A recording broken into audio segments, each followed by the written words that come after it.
sao nó dọn dẹp một số chả bò nữa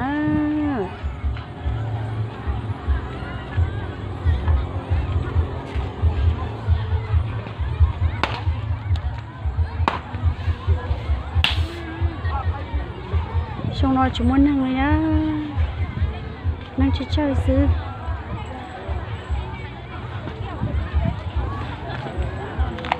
mốt mì cà chỉ lo là chỉ lo dễ đi cái nó cái biết trông nó mà trông nó nâng cái chân rồi xí na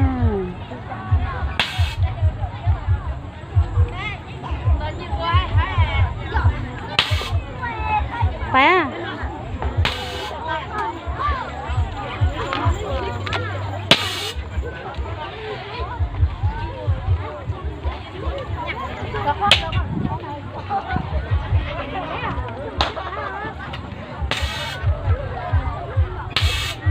dây nó là có sầu á có sầu chặt bò nữa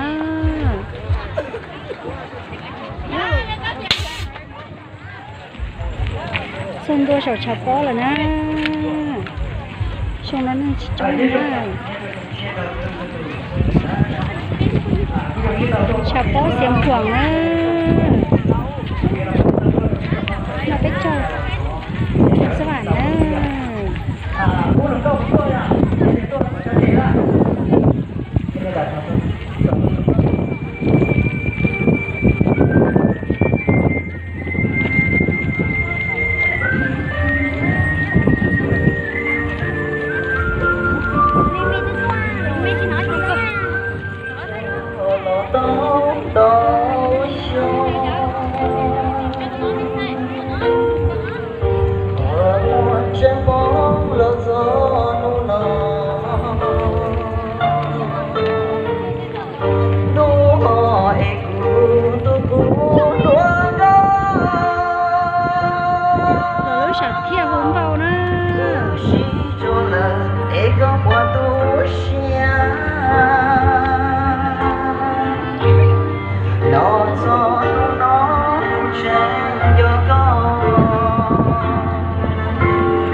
cuốn chị chê này bông trong á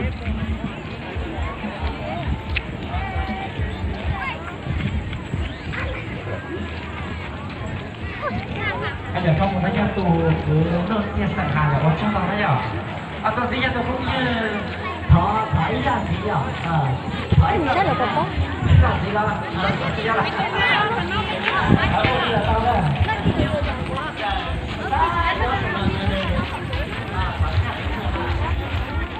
Nó có em. Còn hết có máy có hai ăn.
Nó bé cho trong nó chỉ trong này nè.